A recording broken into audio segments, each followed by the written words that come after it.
Selama ni sangka-sangka kita ini sudah pun menjadi seorang yang kenal Al-Quran. Hanya kerana kita khatam Al-Quran belum menentukan kita ini sudah ada hubungan yang istimewa dengan Al-Quran. Belum lagi meletakkan kita ini adalah orang yang betul-betul beriman dengan kitab. Kerana iman mesti datang dengan ilmu. Ilmu mesti menerbitkan keyakinan. Keyakinan mampu untuk menerbitkan kepercayaan. Dan kepercayaan itu semuanya akan tapau sekali. Dia akan memberikan kita satu sifat untuk membenarkan ini daripada Allah. Allahu, Allahu, Allahu, Allahu. Sebelumnya engkau tidak kenal apa itu kitab. Why kita tak kenal kitab? Kerana selama ini kita bayangkan kitab itu Al-Quran hanyalah dalam bentuk lagu. Kita tak tahu isi kandungan dia. Kita tak faham apa maknanya. Kita hanya berangan dan bersangka-sangka. Kita tak kenal kitab Allah itu sendiri. Dan kita mengaku kita beriman. Kita kata kita beriman dengan kitab. Kita kata kita beriman dengan Allah. Padahal kita sendiri cek balik diri kita, kitab itu pun kita tidak kenal. Allah sendiri pun kita masih jauh lagi daripada kita kenal. Kenapa? Sebab dalam Al-Quran itu already stated, semua 6, 2, 3, 6 ayat itu khusus untuk memperkenalkan kita siapa Allah melalui perintah-perintah. Dan kalau kata kita boleh hidup hari ini dalam masa yang sama, kita boleh lawan cakap Allah, kita boleh lawan perintah Allah, kita boleh membangkang Allah, kita boleh menentang Allah, kita boleh ikut jalan kita sendiri daripada kita mengikut jalan Allah, itulah orang yang zalim. Itulah orang-orang yang mengingkari ayat Allah. Itulah orang-orang yang awal-awal lagi dialah orang yang menyekutukan Allah. Tapi kita tak sedar. Kerana kita tidak kenal kitab, Allah kata dan engkau tidak kenal iman.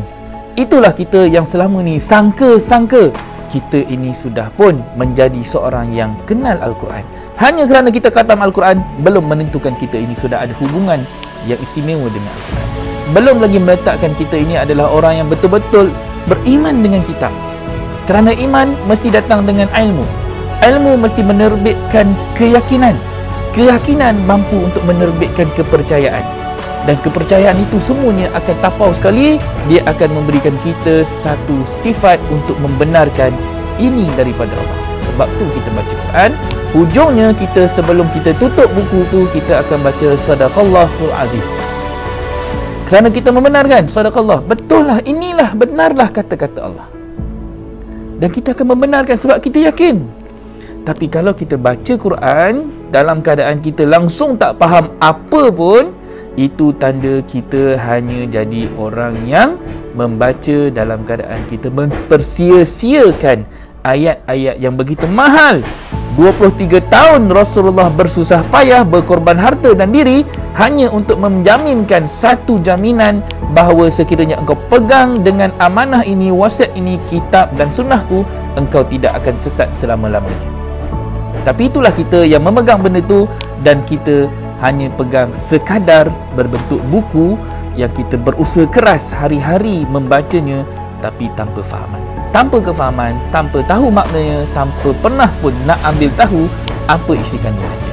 Dan itulah yang menyebabkan kita semakin jauh, semakin jauh, semakin jauh, semakin hari kita semakin jauh daripada apa yang Allah nak kita faham daripada mesej yang ada di dalam Al-Quran.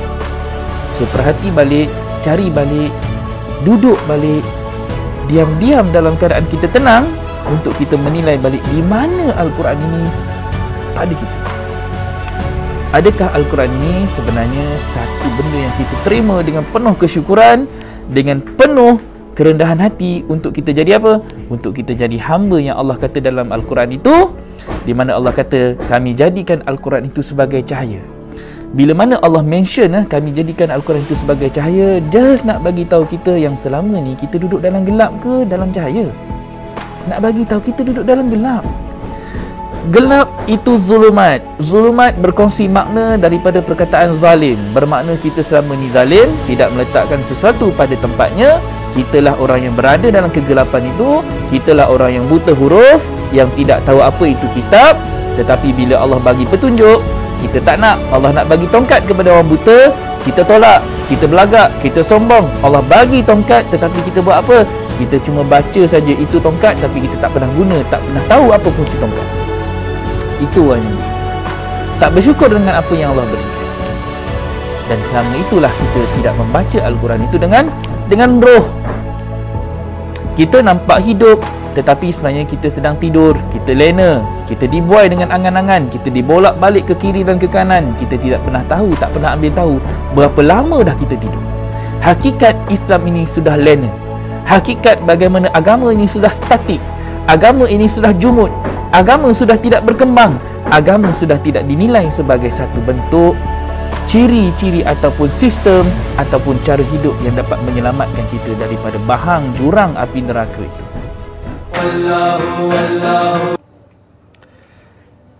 Assalamualaikum warahmatullahi taala wabarakatuh. Alhamdulillahirabbil alamin wassalatu wassalamu ala asyrafil anbiya'i wal mursalin wa ala alihi wa sahbihi ajma'in. Al-Mahmud Allahu jalla jalaluhu wa musalla alaihi Muhammad wa aluhu wal mad'u lahu al-bilad wa rijaluhu. Bismillahi abtadi wa bi kitabillahi ahtadi wa bi sunnati nabiyhi Muhammad sallallahu alaihi wasallam aqtadi. Bismillahi tawakkalna 'ala Allah la haula wa la quwwata illa billah. Asyhadu an la ilaha illallah wa asyhadu anna Muhammadar Rasulullah. Innallaha yuhibbul ladzina yuqatiluna fi sabilihi saffan ka'annahum bunyanun marsus. Shadaqallahul azim. Alhamdulillah, bersyukur kehadrat Allah Subhanahu wa taala kerana dengan limpah dan kurnia rahmat dan kasih sayang atas petunjuk hudan bainat dan furqan yang Allah berikan kepada kita peluang untuk kita bersama-sama pada pagi ini. Jadi saya ucapkan terima kasih kepada semua yang sedah pun awal-awal lagi bersama-sama dengan kita. So hari ini saya sempatlah kita bagi snippet dulu awal-awal tu untuk kita sama-sama revise balik salah satu daripada episod Sains Ashabul Kahfi yang pernah kita bukakan pada episod yang ke-10, yang kita sembang panjang cerita tentang Al-Quran, cerita macam mana kita nak kembali semula kepada Al-Quran dan seterusnya. Hari ini kalau kata ada rezeki lebih kurang dalam 1 jam ni, kita akan sambung semula perbincangan kita daripada topik-topik yang lepas dan kita akan berikan satu nafas baru dari sudut macam mana kita nak memahami falsafah talaki, laduni dan mursyid ini. Saya rasa saya tak mampu untuk fahamkan semua dalam tiga topik ni, lebih kurang dalam talaki, laduni dan mursyid ni dalam 1 jam yang ada ni. Jadi mungkin kita akan selitkan sedikit sebanyak apa yang mampu kita kongsikan dalam ruang masa yang ada ni, sebab saya rasa dalam pukul 12 ni kita akan berhenti. So kita manfaatkan peluang yang ada, kita gunakan ruang yang ada untuk kita sama-sama revise, untuk berikan semula kepada kita kesedaran adakah kita ni sedar ataupun tidak yang kita ni telah pun lama mengabaikan Al-Quran, membencilkan Al-Quran, jauh daripada mengenali Al-Quran, sampailah kita hari ini boleh dikatakan antara orang-orang yang umat yang rugi apabila kita tidak memahami sains dan istilah falsafah di sebalik Al-Quran itu. Dia ada 2 perbezaan yang kita kena tahu.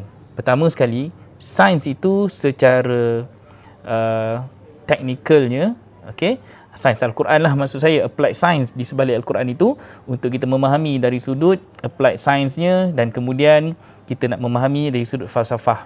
Applied science maksudnya kita gunakan dia sebagai satu benda yang melibatkan teknikal, melibatkan praktikal, benda yang kita boleh manfaatkan di atas muka bumi ni. Tapi di sebalik apa yang kita kena laksanakan melalui Al-Quran itu, ada falsafah-falsafah yang kita kena faham. Contohnya, kalau kita nak memahami satu falsafah yang melibatkan fiqh, fiqh ni kalau kita tengok ada hukum banyak daripada harus. Semua hukum apa pun bermula daripada harus. Nak buat apa pun harus, pakai baju harus. Tapi ada baju yang haram dipakai, ada yang halal dipakai. Haram kalau dia tidak menutup aurat, jadi benda itu terus jadi haram. Jadi semudah itu.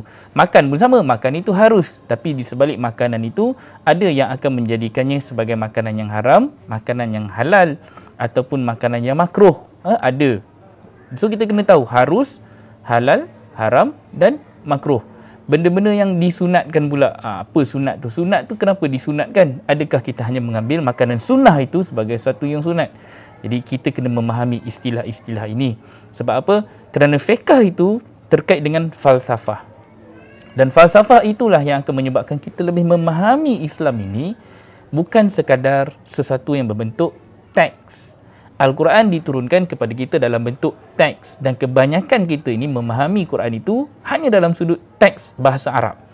So kita nak kena cari balik jalan untuk kita pandang Al-Quran itu dari sudut yang berbeza, dari sudut yang lain, dari sudut yang boleh menyebabkan kita jelas, dari sudut yang boleh menyebabkan kita faham apa sebenarnya mesej yang ada di sebalik ayat Al-Quran itu, sehingga kita tahu, sehingga kita faham, sehingga kita mengenali Al-Quran itu, mengenali kitab itu seperti kita mengenal anak kita sendiri.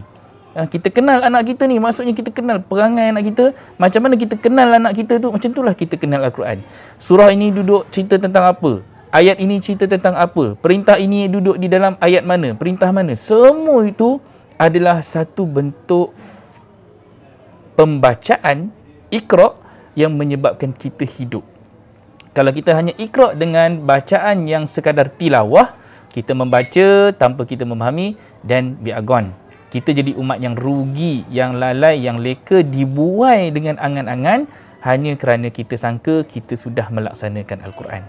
Kita rasa kita laksanakan Quran itu apabila kita membacanya. Belum lagi, membaca hanya di mulut. You read, you know. You do, you remember. Itu satu istilah yang diperhatikan ini. Konsep kita senang saja. Engkau buat, engkau tahu. Bukan kau buat, engkau tahu. Engkau baca, engkau tahu. Bila engkau buat, then engkau akan ingat. Ingat itu adalah cerita tentang zikir. Zikir ini, dia bukan sekadar kita, zikrullah tu setakat kita mengucapkan nama-nama Allah, sekadar kita memuji Allah, sekadar kita berselawat. Itu hanyalah satu zikir di bibir kita, di mulut kita. Tapi Al-Quran mesti dilaksanakan, mesti difahami, mesti dihayati. Bila dinamakan sebagai dihayati, bukan hayati kita duk menghayati rasa sedapnya, seronoknya, itu menghayati cara lain. Dia menghayati ni, menghayat. Hayat cerita hidup, hayun. Yuha, wahyu, yuha. Bila engkau terima sesuatu wahyu itu, yuha, engkau menghidupkan wahyu tadi. Itu satu benda yang kita kena faham. Ada dalam surah apa tu? Surah 53, surah An-Najm. Cerita tentang Nabi mendapat wahyu, yuha. Dia menyampaikan wahyu tadi, dia menghidupkan wahyu tadi, dia memberikan satu mesej yang segar di sebalik perintah Allah. Maksudnya, once Nabi dapat, Nabi execute. Kita hari ni dapat Al-Quran, kita tak execute, kita simpan, kita letak dia dekat dalam almari, kita letak dia dekat atas rak, kita simpan dia tanpa kita memahami apa makna, maksud yang Allah nak sampaikan kepada kita. So hari ni, terlalu banyak bacaan, terlalu banyak benda, bahan bacaan yang ada dekat dalam rumah kita, dekat sekolah kita, dekat universiti kita, dekat dalam tempat yang kita rasa kita boleh pergi mencari ilmu. Dalam YouTube ada ilmu, dekat dalam Google ada terlalu banyak ilmu-ilmu yang kadang-kadang kita tidak memahaminya. Terlalu ramai yang bijak, yang fasih, yang pandai untuk bercakap, yang berhujah. Tapi adakah dengan lidah itu mereka mampu untuk menyampaikan kebenaran yang sebenar seperti mana yang ada dalam Al-Quran? Yang hak, menulis pandai, bercakap pandai, tetapi adakah apa yang kita cakap itu berdasarkan ayat-ayat Allah, berteraskan fundamental yang Allah inginkan? So malangnya kebanyakan, sama ada ilmuwan ke ataupun kita sendiri ni sebagai orang-orang awam kan, kadang-kadang kita menulis dekat Facebook, kita hanya mengikut hawa nafsu kita. Jadi itu dinamakan kita bergerak secara sendiri-sendiri. Walaupun kadang-kadang kita lihat ada yang kita bercakap dalam bentuk satu bentuk tazkirah ke, peringatan ke, kita sampaikan sesuatu kebenaran ke. Hujungnya kadang-kadang kebenaran itu hanya jadi sesuatu yang berlalu di tiup angin. Kan dia lalu dekat timeline kita, wallahualam, tak tahu siapa nak baca, siapa yang nak jadikannya benda tu sebagai satu peringatan. So sebenarnya saya suka bila mana saya lihat dekat dalam Facebook, di kalangan sahabat-sahabat bicara maqasid kita sendiri, kalangan kawan-kawan kita sendiri, kita tengok macam mana mereka dah mula menulis. Hari tu kita ada sembang tentang bila kita cakap apa-apa, kita bukan cakap, bila kita masuk apa-apa program lah, bukan sekadar bicara maqasid saja, apa-apa program, sebenarnya di situ kena ada kesan dan pesan. Even anak-anak kita, kami di RPWP ni, setiap aktiviti hujungnya ada kesan dan pesan. Tak semestinya dalam program khusus macam kita bercakap dalam program macam ni. Apabila mereka dekat dalam dewan, tengok TV, tengok video, kita ada video, tayangan video, anak-anak akan tengok tayangan bersama dengan murabi dan murabiah. Di situ anak-anak akan, selepas selesai saja program, dia akan berikan kesan dan pesan.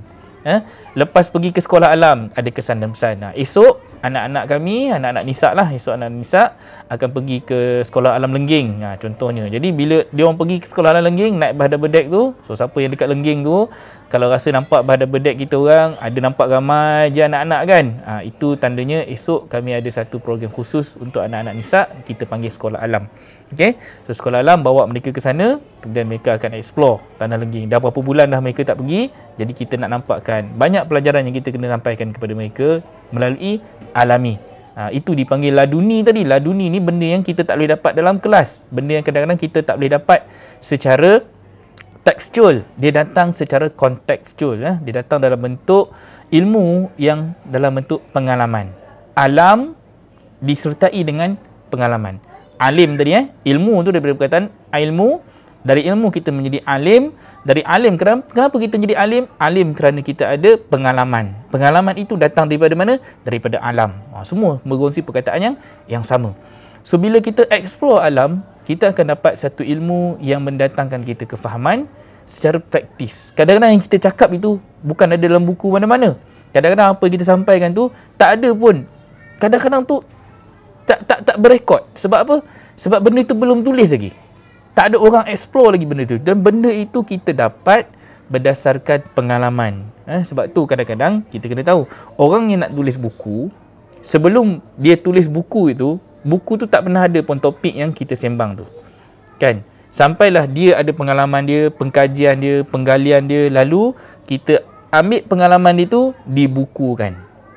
Kan? Contohnya, kan, kalau kata doktor, sehari ni doktor tu semua ni merujuk salah satu daripada bukunya adalah Anatomi Sains yang dibuat oleh Ibn Sina. Sebelum Ibn Sina tak ada orang kan yang buat cek apa semua tentang ni. Dan selepas itu kita katakanlah kan, apa saja Da Vinci contohnya. Da Vinci tu pun dia bedah mayat lah apa semua bagai, ada dikatakan begitu. Dia rekod lukisan apa semua. Sebelum Da Vinci tak ada. Ada Ibn Sina sebelum tu. Jadi kita kena kenal macam mana orang mencipta sesuatu dan membukukan sesuatu berdasarkan pengalaman mereka. So kita ni pun benda yang sama. Kita duduk di akhir zaman, di waktu manusia sedang terpinga-pinga, tidak memahami di mana ataupun bagaimana untuk membangunkan semula agama. Secara prinsipnya kita menggunakan Al-Quran itu sebagai satu bentuk rujukan. Tapi kebanyakan kita merujuk Al-Quran hanya menjadi dalam bahasa yang kita sendiri tak faham. Kita baca, but we confuse. That's why saya cakap ini, saya suka bila mana ada di kalangan sahabat-sahabat Ansar, bukan Ansar tu sahabat prihatin. Di kalangan sahabat-sahabat bicara maqasid ini, mereka dah mula menulis apa yang mereka faham, baik daripada pengalaman, baik daripada apa yang mereka nampak, apa yang mereka rasa. Even sekeping gambar mampu untuk menceritakan sesuatu hanya berdasarkan furqan yang datang daripada pengalaman tadi. So apa yang mereka sampaikan itu berdasarkan kesan dan pesan yang mereka dapat daripada segenap pelajaran yang mereka nampak, baik daripada program-program yang ada, daripada bicara maqasid, daripada program syarahan ke ceramah siapa saja. Tapi di situ datang satu furqan, maka mereka menulis di dalam Facebook. Mereka berkongsi apa yang mereka rasa. Sebenarnya itu adalah satu cetusan.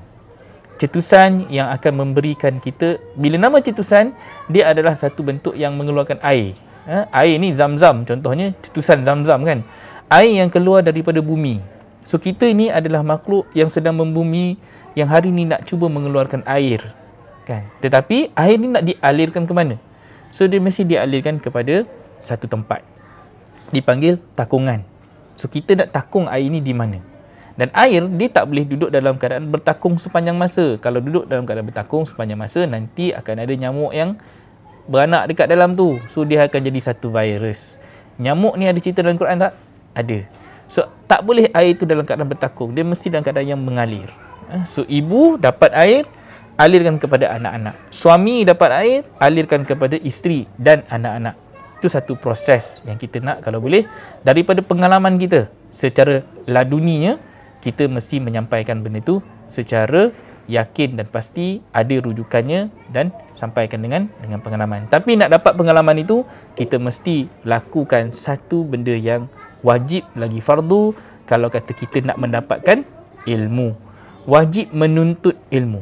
Wajib kita pergi mencari guru. Dan guru mesti menjadi seorang yang mursyid, yang lurus, yang jelas, yang faham bagaimana untuk dia membangunkan ilmu itu tadi bukan sekadar dalam bentuk teks.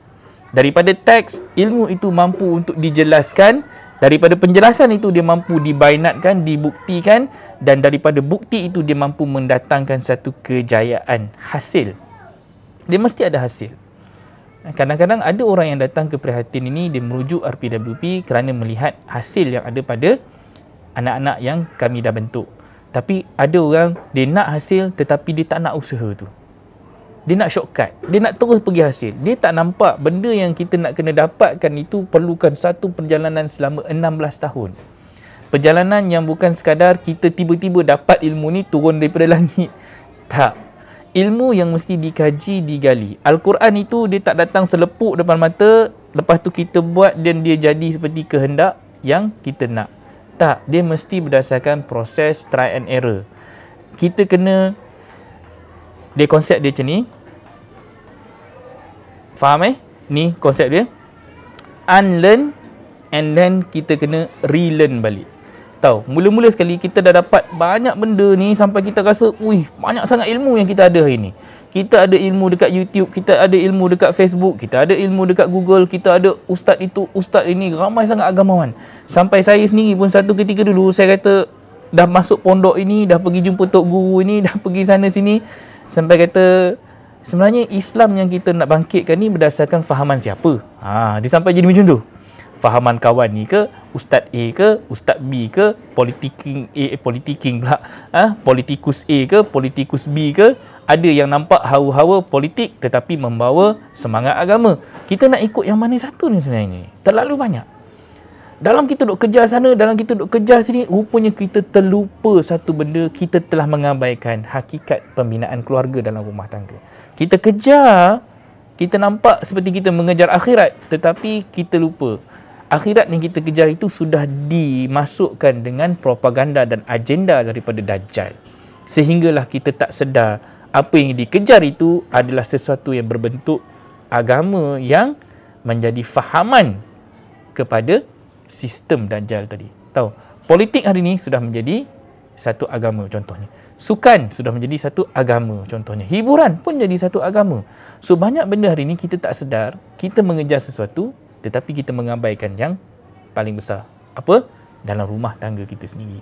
So hari ini kita nak kena cari jalan, satu jalan bagaimana kita nak menjadi orang yang jelas, orang yang faham. Al-Quran itu bukan sekadar kita hanya jadi satu bentuk bacaan, tapi kita nak transfer menjadi satu bentuk pelaksanaan. Dan benda ni memerlukan kepada guru yang kita kena cari secara talaki. Saya sendiri bertalaki terlalu banyak tempat sampai kita confuse, kita tak tahu macam mana kita nak buat benda ni. Akhirnya bila kita duduk ramai-ramai di dalam satu tempat macam di RPWP ni dan kita mula brainstorming dan kita mula merasakan keperluan Al-Quran yang kita belajar selama ini, kita tak boleh lagi hanya mengharapkan bacaan semata-mata dan kita kena buat benda tu sampai jadi. Buat sampai jadi, bukan kita gopoh gapah nak buat 6,236 ayat itu serentak, cepat-cepat, tidak. Unlearn. Unlearn ni maksudnya kena buang balik, kosongkan balik. Rasa macam bodoh balik. Tahu, membumi balik. Kita rasa kita dah terlalu banyak input, tapi kita minta pada Allah, bagilah satu petunjuk yang akhirnya yang akan menyebabkan kita jelas dengan walaupun satu ayat. Dapat satu ayat dan Allah memberikan penjelasan demi penjelasan melalui Al-Quran itu sendiri. We unlearn and kita relearn balik benda tu. Belajar balik, dan belajar itu daripada pengalaman kita yang lepas. Kita tersesat dalam satu kumpulan yang menyebabkan kita tak faham, makin tak faham, sesat lagi menyesatkan. Pun pernah, bukan tak pernah. Tahu, ada pergi dekat satu tempat tu, pergi pondok dekat Terengganu lah katanya kan. Pergi pondok dekat Terengganu, dah pergi dekat Terengganu semua, belajar Al-Quran, belajar kitab semua, tiba-tiba tok guru sakit. Tok guru cakap apa? Oh, nak rawat tok guru ni kau kena beli kerih kat aku, harga dia lebih kurang 10,000. Untuk apa? Untuk merawat tok guru. Dah jadi pelik dah. Apa kaitan pula ni tiba-tiba nak rawat tok guru kena tahu, orang kata tawasul dengan Keris bukan harga murah, harga dekat 10,000. Anak murid yang terlalu taat dan patuh ni pun bodoh-bodoh miong kan, pergilah cari keris 10,000 tu, bagi dekat tok guru dia. Itu pun dah jadi satu salah. Satu benda yang menyebabkan kita tersalah memilih arah. Banyak orang yang jadi macam ni. So, kita kena format balik diri kita untuk kita jadi orang yang dibetulkan. Tahu cerita ni, unlearn ni, kita kena buang. Kosongkan gelas. Bukan buang terus. Kita sekejap saja benda tu. Nanti once kita dah relearn balik, all those input yang kita dapat daripada pengalaman kita yang lama tu, dia akan datang balik. Tapi syarat dia kena talaki. Talaki inilah yang akan menyebabkan kita akan jumpa dengan guru yang betul. Kalau kata selama ni kita dah talaki banyak tempat, jangan bimbang, jangan risau. Allah itu adil tak? Adil. Mencari ni satu proses. Proses sampai kita jumpa yang hak. Itu ceritanya mencari. Kalau kita tak jumpa lagi yang hak, itu tanda kita belum cukup mencari. Kita belum benar-benar mencari. Kita belum habis usaha mencari. Kerana mencari itu pasti Allah akan memberikan kita ganjaran yang sangat-sangat besar. Istiqomah dengan sabar. Kalau kita tengok Musa dengan Khidir tu hanya kerana dia tidak sabar. Dia mencari tak? Dia cari guru. Cari guru, Allah datangkan kepada dia guru. Dia pergi mencari guru itu pun atas dasar perintah. Dan Allah temukan ni dengan hamba kami yang tidak ada nama. Dalam Quran tidak ada nama. Surah 18 ayat 65 tu, bila dia jumpa dengan ni, tidak ada nama. Itu Musa yang diperintahkan untuk jumpa dengan seorang hamba. Itu cerita perintah talaki. Dan sepanjang perjalanan itu, bersama dengan Nabi Khidir katanya, kalau kita pegang kepada hamba yang tak diberi nama tadi tu, sepanjang perjalanan tu ada berlaku 3 peristiwa tu. So 3 peristiwa itu adalah dipanggil asbab. Asbab kapal bocor, asbab bunuh anak, asbab kena bina, ada kata bina tembok, ada kata bina rumah, kan? Kalau ikut Quran bina tembok lah. Okay? So kalau 3 cerita itu hanyalah satu asbab. Asbab yang menyebabkan Musa mendapat satu ilmu yang sangat-sangat bernilai. Itu pun sebab Nabi Khidir tu tadi nak ceritakan. Kalau Nabi Khidir tak jelaskan, sampai kesudah Musa tak faham kenapa dia diputuskan hubungan daripada mengikut Nabi Khidir berjalan bersama-sama. Itu talaki. Talaki kau kena berjalan bersama-sama. Dulu kalau siapa-siapa ingat, tak tahulah siapa yang sempat mengaji pondok, siapa yang sempat ni, nak mengaji dengan Tok Guru, kita sebelum sampai rumah Tok Guru tu, kita dah siap. Bukannya siap lambat-lambat. Awal-awal kita dah prepare diri kita. Pergi sana berkampung. Tahu, berkampung. Bukan sebab apa? Bukan kerana kita nak ni, tapi kerana kita nak berkhidmat untuk dia. Bukan kerana ilmu saja. Tengok mana ruang yang tak cukup, yang tak kita bawa beras, kita bagi kat Tok Guru, kita bagi ini, kita bagi itu semua. Duit belanja, kadang-kadang dia tak letakkan berapa yuran, dia tak letakkan ni. Kita rasa, nilai ilmu yang kita dapat ni, kita yang bagi kat dia. Kita yang sedekah kita tu namanya sedekah. Kita value ilmu ni. Kalau kadang-kadang kita rasa banyak Tok Guru ni punya ilmu, kita bagi kat dia lebih. Itu kita nilai. Sebab yang kita mampu nilai adalah melalui satu, nilai duit yang kita ada. Kita tahu ilmu itu besar kerana kadang-kadang kita tak mampu bagi bentuk yang lain. Tapi ada yang mampu bagi dalam bentuk tenaga. Sampai sini, dia tengok rumah Tok Guru sengit, dia bawa papan, dia bawa ini, dia tolong betulkan. Dia tengok Tok Guru ada kebun, dia bersepah, dia tolong kemaskan. Laman Tok Guru itu nampak dah macam-macam hutan dah rupa dia kan. Lepas tu dia tolong tebas apa semua. Itu dulu, zaman-zaman saya kecil-kecil dulu. Tu sempat. Kan?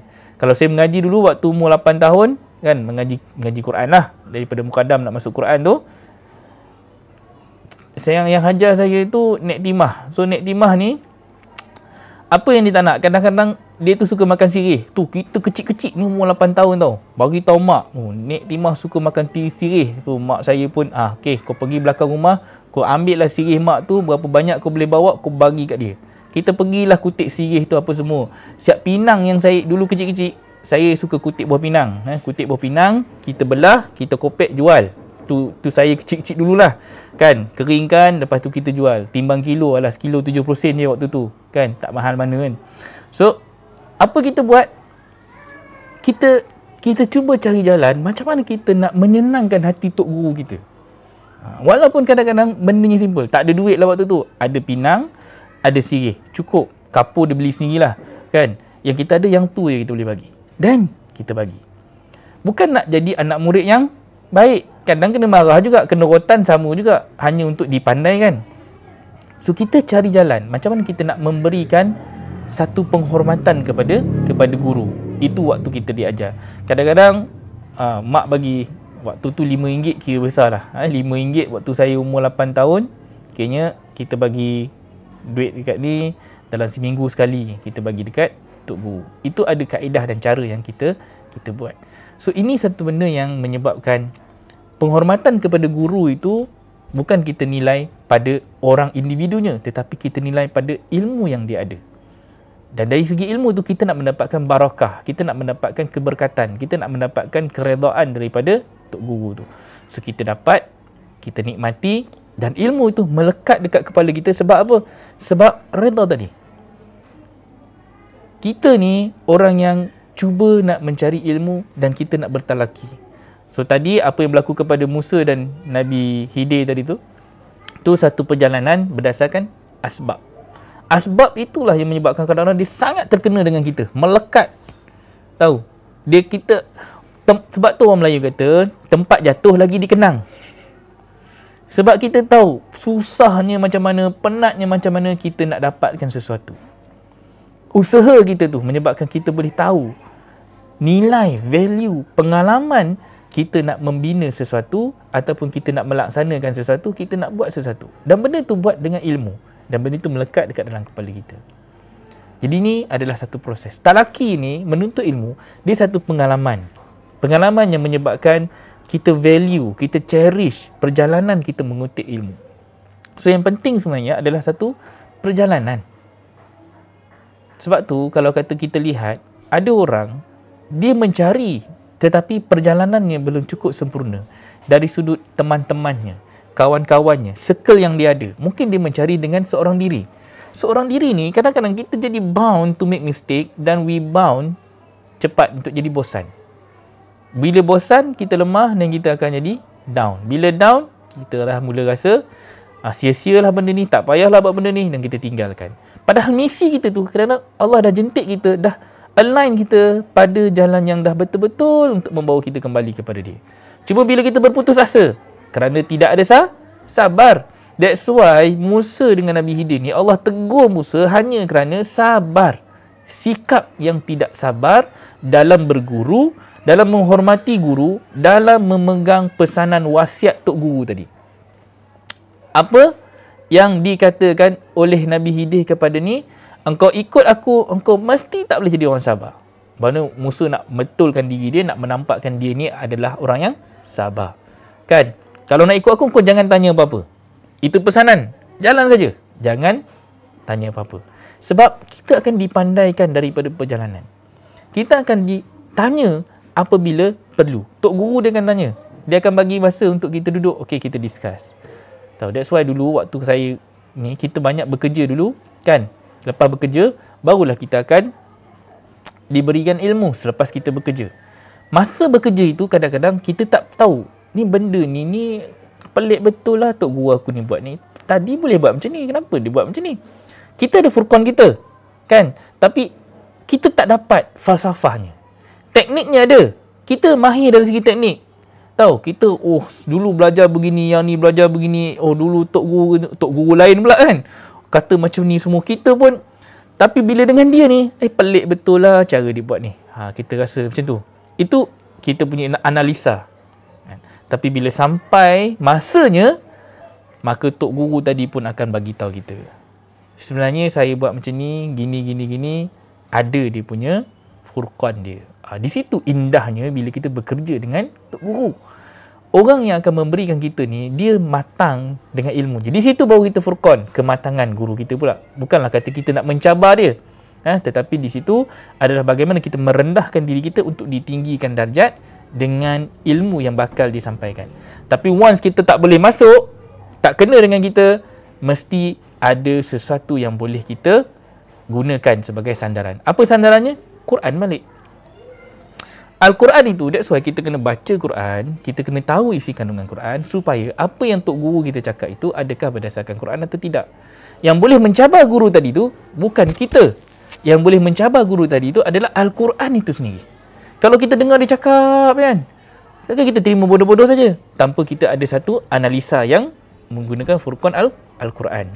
That's why nak belajar Quran sekalipun, kita dulu dah kena dah baca Quran daripada rumah tu 3 round. That's why saya cakap kita kena baca Quran cover to cover. Bila saya sampaikan sesuatu, kadang-kadang dengar, cakap macam pernah dengar lah apa ayat ni. Rupanya yang kita sembang tu dalam bahasa layman, tetapi ada dalam Al-Quran. Contohnya kan, kalau kita cakap, jangan kau tanya orang, sesuatu orang, kita tanya orang itu ataupun kita tanya cikgu kita, tanya sesuatu ketika kita tengah belajar. Dan tengah sembang satu topik, tiba-tiba kita pergi tanya soalan. Soalan pula tak kena dengan topik yang diajar. Soalan ni jauh mengewang. Hari ni cerita pasal kan alif bata. Lepas tu terus pergi tanya huruf sin. Kan? Duk tengah mengaji pasal alif bata, pergi tanya huruf sin. Mana tok guru tak marah? Baru nak belajar benda yang ni, pergi tanya benda yang jauh daripada topik yang dibincangkan.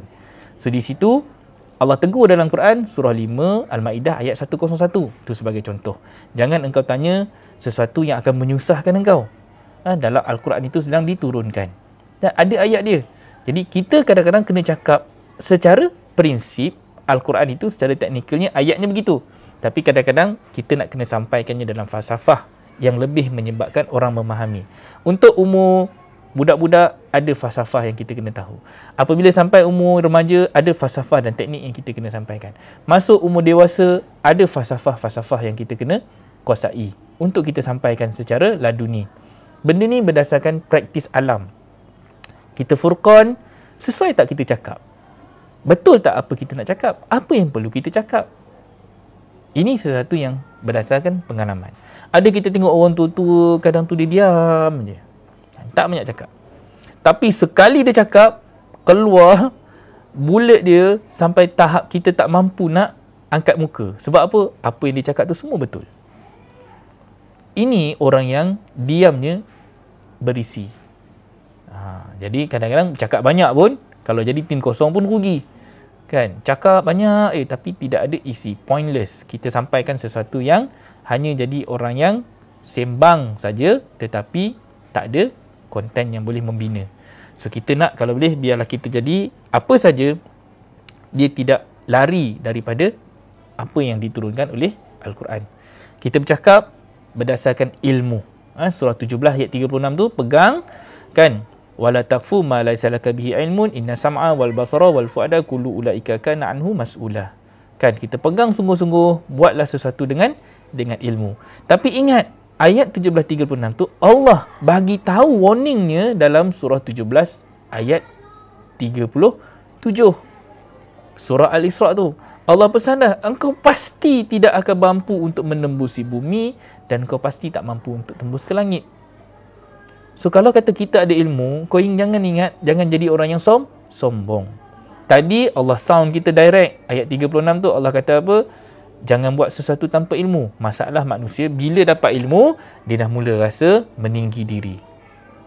Tu 17:37 tu Allah cantas siap-siap. Habit dan sikap manusia yang awal-awal sekali, pasti dia akan jadi orang yang sombong. Dia pasti akan jadi orang yang cuba untuk menembusi bumi. Maksudnya apa? Dia cuba nak menerobos bumi, dia cuba untuk tebuk bumi, dia cuba untuk masuk dalam jiwa manusia. Tapi caranya tak kena. Nak tembus ke langit, nak bangkit untuk jadi orang yang darjatnya lebih tinggi, nak melangit kan, nak berbongkak, nak sombong dan bongkak dengan ilmu yang Allah dah bagi. So ini benda-benda yang bila kita baca Quran, kita kena faham. Jangan kita lawan Tok Guru, kerana Tok Guru pun sebenarnya adalah orang yang mampu untuk memberikan kita satu syafaat. Syafaat dia bila kita tak faham, dialah yang akan bantu untuk menjelaskan. Bila kita sombong, kita lawan macam Musa dengan Khidir tadi kan, dah bawa dah elok jalannya, dah dapat satu guru yang Allah endorse, mursyid tadi tu, Allah dah endorse dah. Kau pergi jumpa dia. Perintah kepada Musa untuk jumpa dengan Khidir. Tapi malangnya kerana sombong, merasakan diri lebih pandai, lalu perjalanan itu menjadi satu perjalanan yang singkat. Kita tak boleh nak berjalan dekat atas muka bumi ini dengan sombong. Sombong tak bawa kita ke mana-mana. Sombong tidak memberikan kita kefahaman. Dia hanya memberi kita ego. Kita tak buka ruang untuk kita, dada kita ni luas. Dada kita sempit. Bila sempit, ilmu tak boleh masuk ke dada kita. Dia nak masuk pun, kita akan tutup. Kita rasa, kau ni siapa? Kau belajar mana? Aku belajar mana? Aku ni ada sijil. Kau tu cakap saja. Kan? Jadi benda-benda yang ini menyebabkan kita jadi orang yang rugi. So, pelajaran hari ini, kita nak mencari guru, kita nak bertalaki, kita nak memahami secara laduni, secara alami, dan kita nak berjalan. Bila berjalan, kita akan mendapat satu perjalanan yang penuh dengan ilmu yang akan membenarkan berdasarkan kalam Allah tadi. That's why kalau pergi umrah, sebenarnya umrah itu adalah satu perjalanan untuk kita kembali semula mengenali agama yang ada dalam diri kita. Kita bukan sekadar nak pergi tengok sejarah. Pergi haji sekalilah. Haji panjang sikit tempoh dia. Ada masa yang cukup, ample time untuk kita kembalikan balik semangat kepada kefahaman. Nabi mencari sampai mana Nabi naik ke Gua Hira. Nabi mencari, Nabi bukan seorang diri, Nabi ada Khadijah. Itu pasangan yang terbaik yang Allah ganjarkan kepada Nabi untuk mencari kebenaran. Tanpa pasangan, kita akan jadi orang yang seperti mana berlaku kepada Nabi-Nabi terdahulu. Kan? Nabi Nuh, Nabi Lut, ada isteri-isteri yang tidak membantu. Even Ibrahim dengan Sarah pun, waktu itu pun ada konfliknya yang kita nampak. Sampailah diberi peluang bersama dengan Hajar, barulah Sarah kemudiannya tunduk. Yelah, Hajar itu hamba, kan? Sarah itu anak raja. So konflik di situ, ego.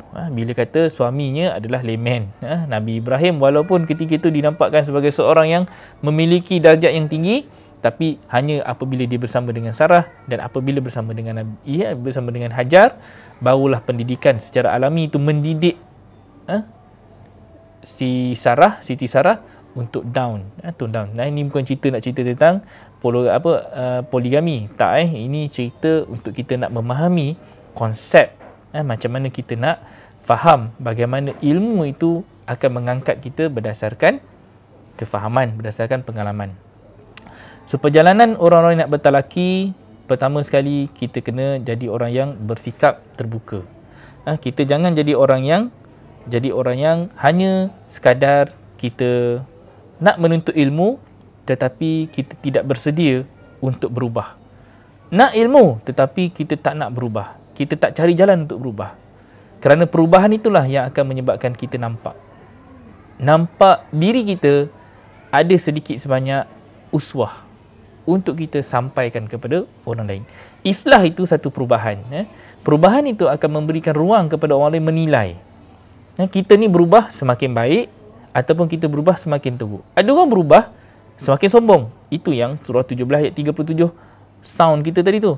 Kau tak boleh berjalan dekat atas bumi ni dalam keadaan dengan sombong. Kerana sungguhnya engkau itu tak akan mampu untuk menembus bumi. Engkau tak akan mampu menjulang setinggi gunung, naik ke langit. Tak boleh. Bumi pun tak boleh pergi, langit pun tak boleh. Ilmu itu untuk engkau jadi orang yang down to earth. Merendah diri, membumi. Tapi bila dapat ilmu, ada orang jadi sombong. Terus lupa diri. Kan? Ego. Sombong yang menyebabkan ilmu tadi itu dibenci.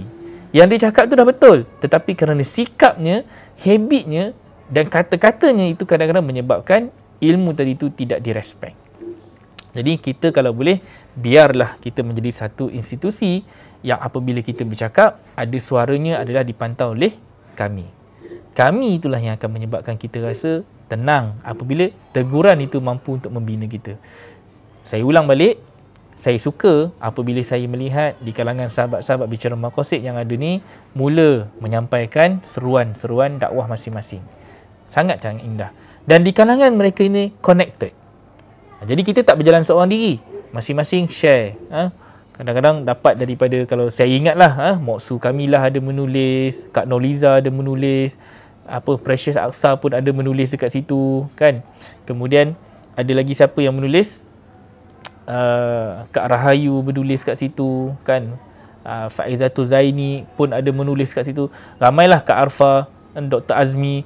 Ramai kalau saya nak sebut semuanya. Tapi di situ sebenarnya bila kita dah mengambil satu inisiatif, antara yang saya minat tulisan yang menarik tu adalah Tuan Nurul Ain. Dia menulis caption yang pendek-pendek, tak banyak.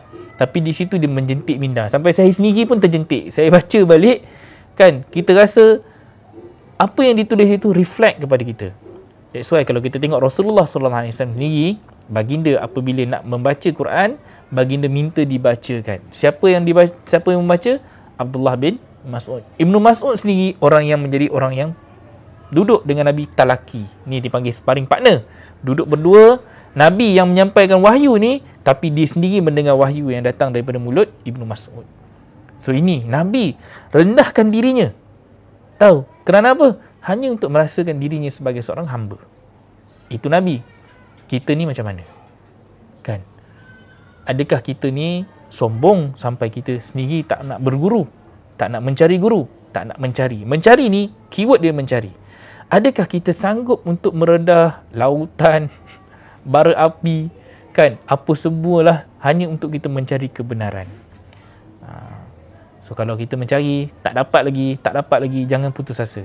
Teruskan mencari. Nabi sendiri pun mencari. Takkan kita ni tak mencari? Hebat kita daripada Nabi. So perlahan-lahan kita jadi orang yang mampu untuk membelah dada kita, berjalan dengan ilmu, bertenang, jadikan orang yang mampu untuk berakal. Dan kita melihat surah 18, dia panjang cerita dia, 60 sampailah lebih kurang 80, dia lebih kurang dalam 20 ayat. Tapi ayat 65 dengan ayat 66 itu something yang sangat-sangat menarik untuk kita baca. So sementara ni kita perlahan-lahan kita baca, kita cari jalan untuk kita berkelana dan kita berjalan bersama-sama dengan orang yang mampu untuk membentuk akhlak kita sesuai dengan perintah Allah. Surah 18 ayat 65 dan 66, keyword di situ kita kena berjalan untuk mendapat asbab, untuk kita belajar dengan orang yang tak diberi nama. Kan? Orang yang tak diberi nama ni, orang yang tak ternama ni, orang yang tak dikenali ni. Kau, kalau dengan saya mungkin orang kenal RPWP, kan? Tapi setengah orang tak kenal saya, kan? Tapi dengan rezeki Allah mampu untuk memberikan kefahaman kepada kami di RPWP ni, dan dengan peluang juga apabila syura mengizinkan untuk saya menguruskan satu program, di situ ruang untuk kita menyampaikan dakwah. Jadi di sini adalah tilawahnya. Tapi dalam masa yang sama, ada di kalangan mereka yang nak mencari ilmu, berusaha datang untuk mendapatkan kefahaman, datang untuk mencari panduan, datang untuk mendapatkannya sebagai satu rujukan. So adalah yang datang ke sini keprihatin, datang kita bertalaki, kita duduk, kita sembang. Sebab sembang secara live macam ni, dia tak mampu untuk memberi guidance yang one to one session. Tahu, dia tak boleh nak keluar ayat Quran berdasarkan asbab. So saya cuma boleh bercakap dalam bentuk one way communication, dan saya cuma boleh respon berdasarkan komen-komen yang ada. Tapi kalau kita duduk depan, dia jadi subhanallah. Itu Allah panggil dalam Quran, Allah nampakkan sebagai berdipan-dipan. Tahu, kita duduk berdepan-depan dan kita berhujah berdasarkan asbab. Ada je benda yang dalam mulut tu kita lontarkan, kita luahkan. Sebenarnya setiap luahan kita itu ada ayat Quran yang mengiringi apa yang ada di dalam kepala dan benak fikiran kita, dalam hati kita. Allah tahu apa yang ada dalam hati kita. Kan? Kalau baru-baru ni, saya ada satu, sebenarnya daripada kalangan sahabat kita juga, kan, ada merujuk saya tentang persoalan berkenaan dengan riba. Kan? Jadi kalau ikut dekat situ, umur kita dalam usia 40-an ni, kita akan rasa down apabila kita masih lagi terikat dengan sistem Dajjal. Dan kita tak sedar pun selama ni kita duduk dalam sistem Dajjal. Kita rasa kita keluar daripada perut mak kita, kita Islam, kita hanya menjalani kehidupan sebagai seorang Islam, sebagai Muslim, tapi tanpa sedar, Muslimnya kita itu adalah di bawah pengaruh sistem Dajjal yang sudah lama beranak pinak daripada zaman nenek moyang kita sampailah ke zaman kita. Era kita adalah era di bawah penguasaan Dajjal. Mulkiyah kita itu dikuasai Dajjal. Rububiyah kita itu dipengaruhi Dajjal. Dan ubudiyahnya di kalangan manusia-manusianya pun sudah diracun hingga menjadi sebahagian daripada golongan-golongan yang taat kepada Dajjal. Bahasa Arabnya dalam Quran dipanggil Taghut. Golongan-golongan yang melampaui batas dipanggil Taghut.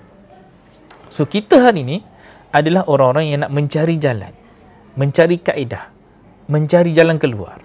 So saya dapat rujukan ni 2-3 hari lepas daripada seorang akak ni. Dia tanya saya, down dengan riba yang sudah pun terpalit sekian lama. So minta pandangan, minta nasihat dan minta pandangan kalau ada ayat-ayat yang boleh diamalkan.